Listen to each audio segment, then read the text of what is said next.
The number one way to build trust. If people didn't resist sales presentations, everyone could be rich. But the truth is, people get more skeptical every day. Too many businesses have taken advantage of consumers, not to mention their own banks. When the consumer shops for something they are unfamiliar with, their first instinct is to run. The way to earn trust from someone who doesn't know you and assuming you are not a trusted authority in your business like a Best Buy is to deal with negatives they may encounter in or after the transaction. We see it on TV commercials dealing with prescriptive drugs. If people are allowed to weigh the features they want with the negative aspects they may have to endure, they are capable of making the decision. What happens in your presentation when you are pointing out all the advantages and none of the disadvantages?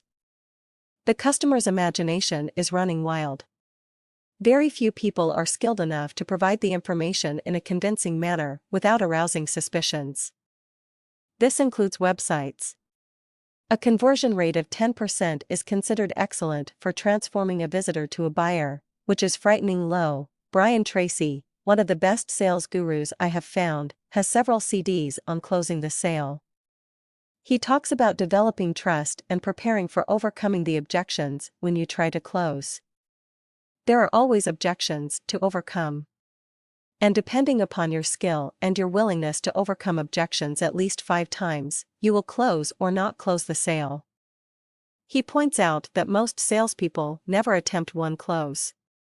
Like a lot of websites, they assume the person will be in awe by the presentation and just hit the order button. A successful commercial broker once told me he presents all the negatives up front, and if the client accepts them at that time, the sale is usually successful.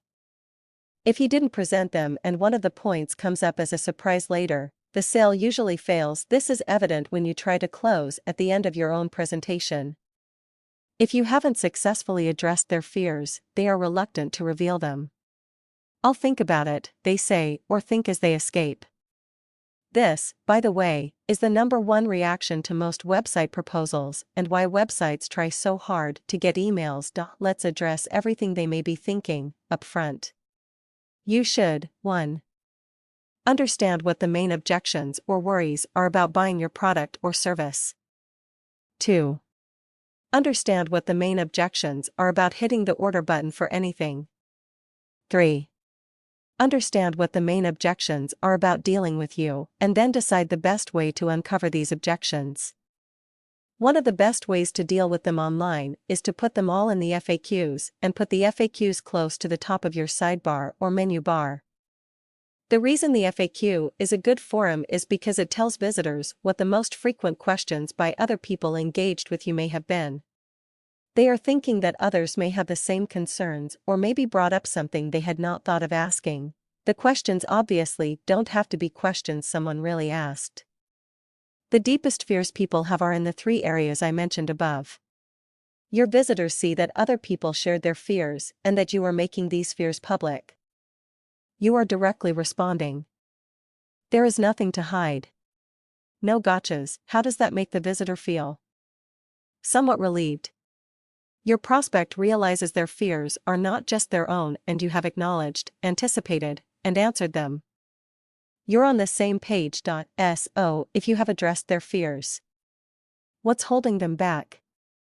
If they have any fears worse than what you have already suggested, invite them to immediately call or email their question.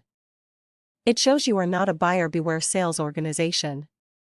You are trying to address and solve the issues that cause customer dissatisfaction. You're one of the good guys.